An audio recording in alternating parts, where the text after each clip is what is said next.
Okay, who's here for Norwood? Who's here for the crossings?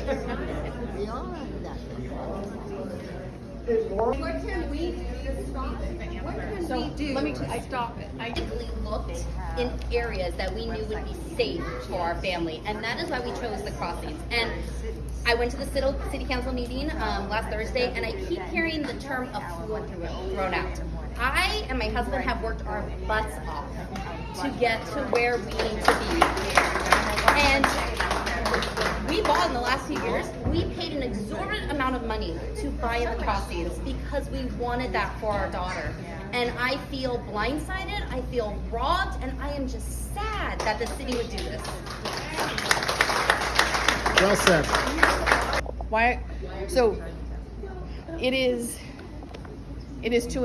it's for increased density. It is. Or increase what?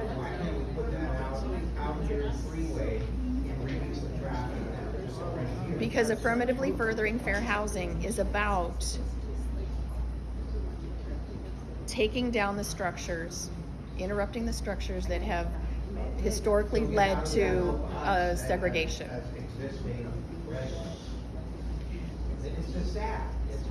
So this is about segregation? The fair housing is about desegregation. So I've got a question over here in the white. This is about race? Okay. Go ahead. I mean, Go ahead. This is just because I'm not taking notes, but I'm trying to manage all the questions. Tell us what's happening. And okay, so to answer some of your questions.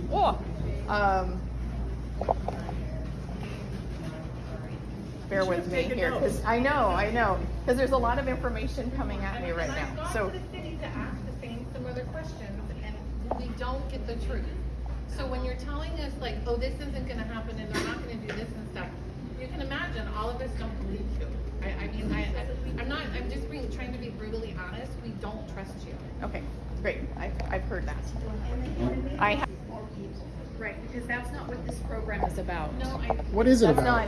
That's not what this particular that's what this program It's about racially concentrated areas of affluence, and they want the lower income people, for lack of the right word, I don't know what to say, to be segregated into what the Concord's saying is RCAA. Racially concentrated areas of affluence, which are neighborhoods with high non-Hispanic white populations and above average median income. Just a moment, I'm not done, please. And to answer Tanya's question, she had asked earlier, I wrote it down here, about what is the percentage of, they're not people with money that are going to be coming in, because it's affordable housing. So it's for low income people. That's what it's for. But you have to define what low income is. It is. It's all here. It's a 300-page document on the city. And somebody said that they're not being recorded these meetings. The answer is why. The question is why are they not being recorded? So why are these things not being addressed, so that this is just a minuscule amount of people who have a concern? affordable housing to me means that someone is not paying 50% of their income on rent or for housing. And no, that's not correct. But that Right, it doesn't matter what that it is to me or to you. It's what HUD defines it as. okay. How does HUD define affordable Well, housing? It says here, I'll have to get my paperwork, hold on. Very low income earns 50% or less of the average medium income, called AMI. That's $108,000 in Concord. So 50% or less is very low. 30% or less is extremely low. That's the people that are going to be in there. And I want to say one other thing. We were talking about crime. I'm retired from that profession, and you can look at the Concord crime statistics. The Monument Corridor has an extreme amount of crime, from aggravated assault to home invasions to burglary, etc. And if you look at District 1, we don't have that issue. So as soon as you start bringing in low income people, it doesn't matter if The word is, this is off your website, race and ethnicity. So nobody wants to say those words, but with low income comes an increase in crime. I'm not saying it's Concord's fault. There's many layers to it, but to think that, you know, we're all insulated here, it's true, but the purpose behind this plan is to take the segregation and integrate it into what Concord feels are affluent areas. That's the bottom line of the whole thing. That was well said.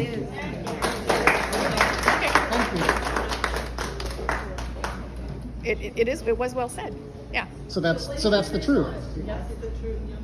That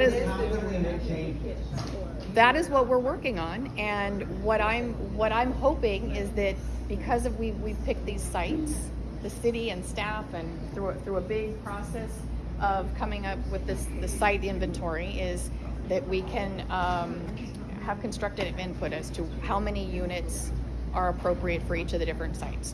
I'm going over here. I had a question over here. Not a great answer. Thank you. Just what I'm hearing something, but what's on paper is what she just said. You know, what I'm hearing is that we're taking probably the nicer part of Concord, and we're integrating low-income housing and affordable housing and all that kind of stuff here. And we're trying to transition into a monument corridor type of place out here. Yes. Nobody wants that. Concord needs to be publicly admonished for its cleanliness. And to get a letter dated August 26th, which actually showed up a week later to the USB update, because I happen to live within 500 feet of a proposed area, that's not acceptable to the people that live outside of that area. This affects everyone. Okay. I've worked in government long enough to know now that when you say the city's committed to doing this, the city is going to do it. Yes. And that we're here and you're willing to listen to what I'm hearing is everyone has a question and a concern about site selection. I'm worried about two sites on Calhoun. Okay. Larwin and what is now the Woodrow School. Those sites from the stated objective in the documents that were handed out by the city do not meet any of the criteria. There are no amenities, there is no transportation, there are no schools within a walkable distance. In fact, the city's proposing, closing down the school. So why were those sites chosen at all? The closest bus stop to Larwin and Calhoun is a half a mile away. The closest grocery store is 2 miles away. There are no walkable schools. There are no parks. There is no parking. The site is not large enough for a high-rise development and parking. So where are all of these amenities that the city says exist there? Where do they exist? Is the city going to provide those amenities along with the development? So the city, okay. The city is not going to be building. Okay, and that's Well, you know. the intent is that the city is going to rezone and Right. then a developer will be found, right? Right. But the city has to have a vision, right? The city planner has to have a vision for where this stuff goes and why. Just like Mike, I think you have some great input for me. I appreciate what you just had to share with me. Okay. I think that the city council could come to the crossings and they should take a walk around our neighborhood so they understand who lives there. Yeah. If you walk up and down that street, Yeah. I'm serious. If they walk up and down the street, we've got Koreans, we've got Chinese, we've got Indians, we've got whites, there are blacks in our neighborhood. It's what you guys want to do, but you're going to force our housing prices lower because you're going to increase the crime. Okay, I went through Antioch because I lived out there. And they started putting in Section 8 housing. Then they built a new high school and said, oh, that's great, right? And then they were going to bus in everybody from all around the place to go to the new high school. So we were on our all around. They forced us out of Antioch. That's why we came to Concord. Now I'm going to go through the same thing again, and it's not something I want to do. Yeah, answer all the questions that are being recorded and send an email to everyone who's listed on the sheet, period. You know what? If it's written down, that will be helpful. I do plan to watch this again. But if it's written down, that will help me. Okay, if anyone wants me to directly get back to them with a question, I don't think it's that much to ask. This woman's had her hand up. I'm so sorry. Thank you. My hand was starting to burn. I'm going to stand up so everybody can see. I just want to point out the area that we are looking at, crossings, because we are all from crossings. This happens to be the southmost tip of Concord, which is considered to be the quote-unquote a little more affluent than the other areas like North Concord is and everything. So you're going to take this quote-unquote affluent area, which is wedged between Walnut Creek and Clayton, where the property values are really good. However, with Concord named to our postal address, it's little less. I'm not complaining because I got my home cheaper. But you're going to take that area, which is quote-unquote affluent. You're going to take the office building that has been there grandfather forever. You're going to rip that apart and put low-income housing there. You're going to bring the value of this property around here, that and Lime Bridge across from us, down. You're going to put low-income housing. Where does that leave Concord? There is not a single area that would be called that, oh, Concord has a certain pocket which is very good. Okay? Now you have this North Concord, north of Highway 242, between 4 and 242. They are houses that are probably built in 40s and 50s during the Port Chicago time. Those people are dying to upgrade their place. They're dying to get their place looking nice and getting a little affluency to that. You have Highway 4 right there. You have Highway 242 right there. I don't see you going there and telling them, hey, listen, we're going to put high-rise or even 3 or 4-story buildings there to be able to accommodate. And kind of brings up this next point of communication, and everything she's talking about is she had to find in a 300-page document. I only found out about some of these meetings less than a week ago, and I felt very disrespected as a homeowner here that the only communication I was able to give back was through something as elementary as a survey monkey or a 5-minute impromptu meeting at an ice cream parlor. No offense, it's a beautiful establishment. I love this place. But my question is, what is the city thinking if my way of communicating to you is through a survey monkey, which is how I communicate with my daughter's school teacher, or at an ice cream parlor? Do they really care about what my opinion is? You showed up today without half of the answers we're asking for, and I am absolutely sure that the responses we gave on that survey monkey have gone nowhere. So where do I go? If I want to go to a layer above you and get to someone who has answers and really listens to the complaints that we're bringing, where do I go?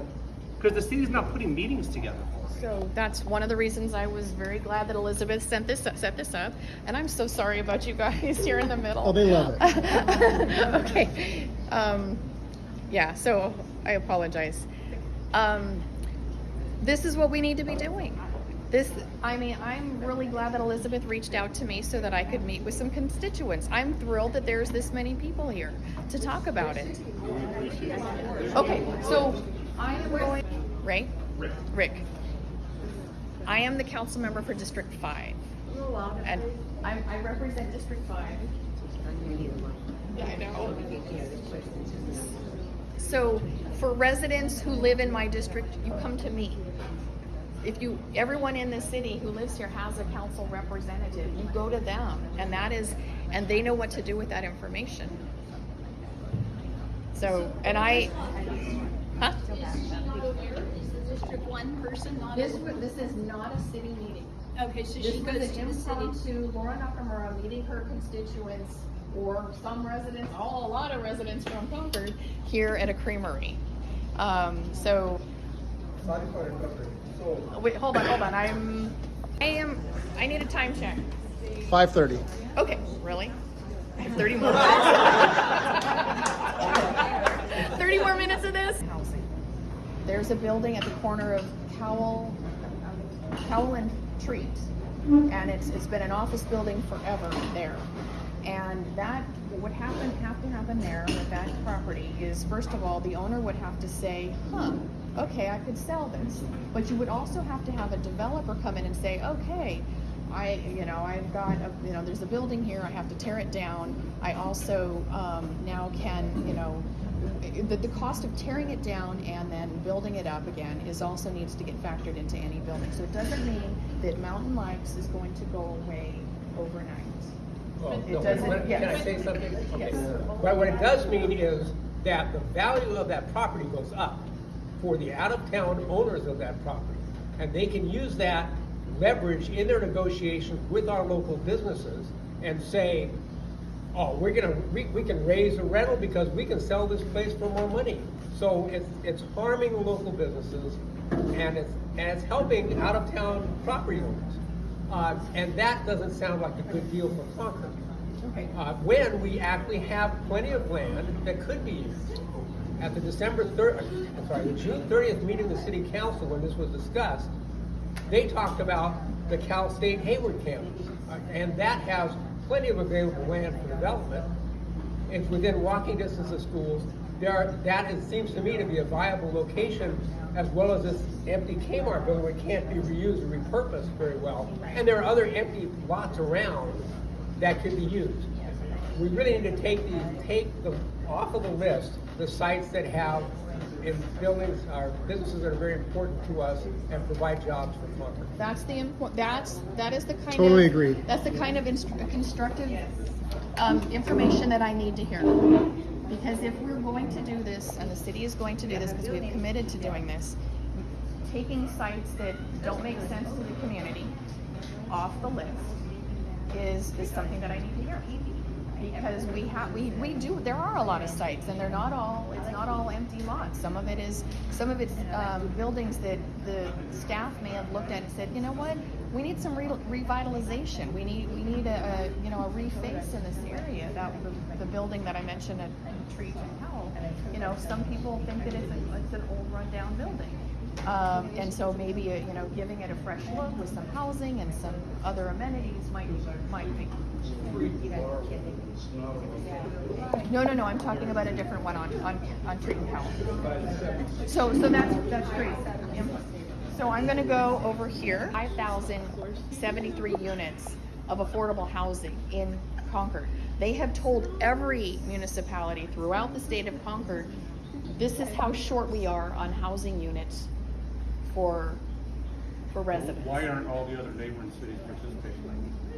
Everyone is tackling it a little differently.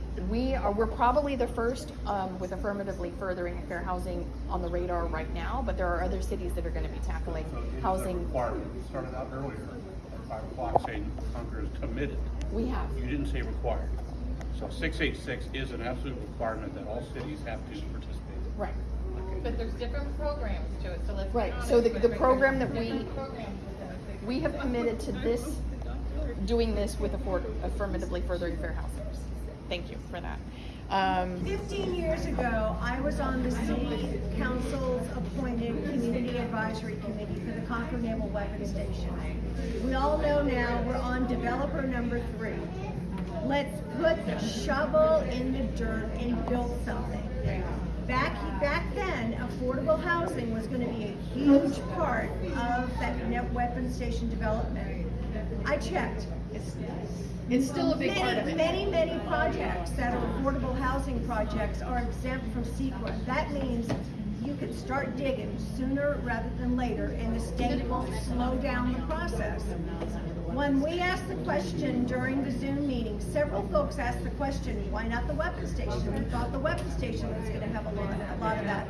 The reply we were given was that, oh, that's going to take too long to develop. But the reply given was not, oh, that's not in the right resource area.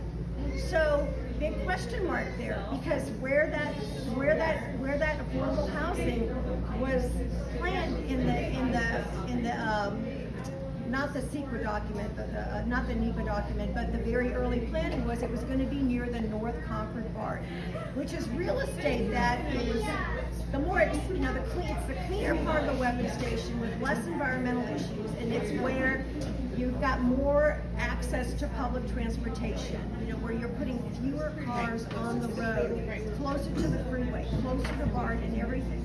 So again, my question is why isn't the city going to focus efforts and let's focus efforts and get this weapon station developed. You know, my kids were asking for years, when are those fences going to come down? Yeah, when are the fences going to come down? And let's do something good with the area where we all benefit. No, We all benefit from it. I completely agree with you.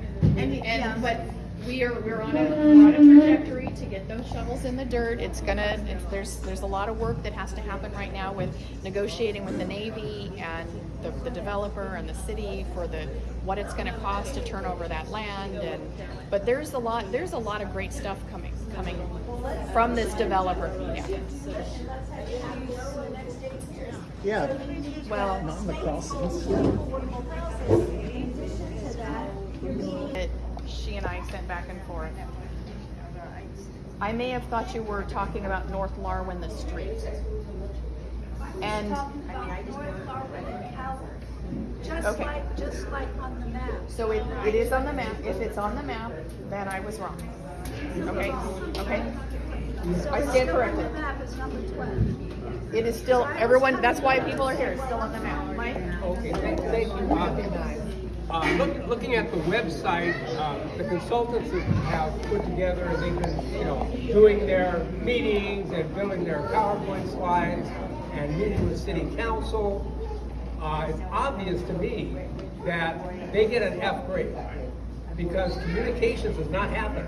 You've got people hearing about it the first time tonight, and they're probably 90% of the city doesn't even know about it. They don't know about the individual businesses that are potentially impacted by this. And we wouldn't have this group here tonight, maybe at home enjoying their own ice cream, if we stuck to empty lots and locations with buildings that were not in use. So message back to the council. I also want to say that these consultants have a plan.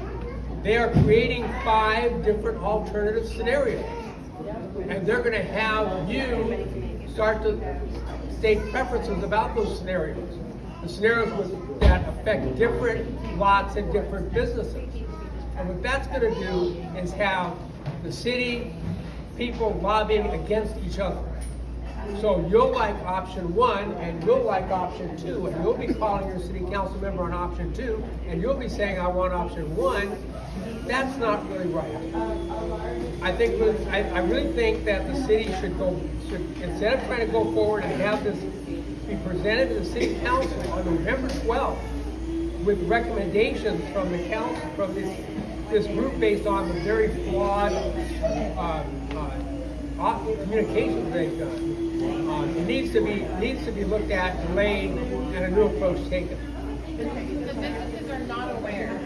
No, we're not. They're not. So, I've got 5 minutes. Thank you.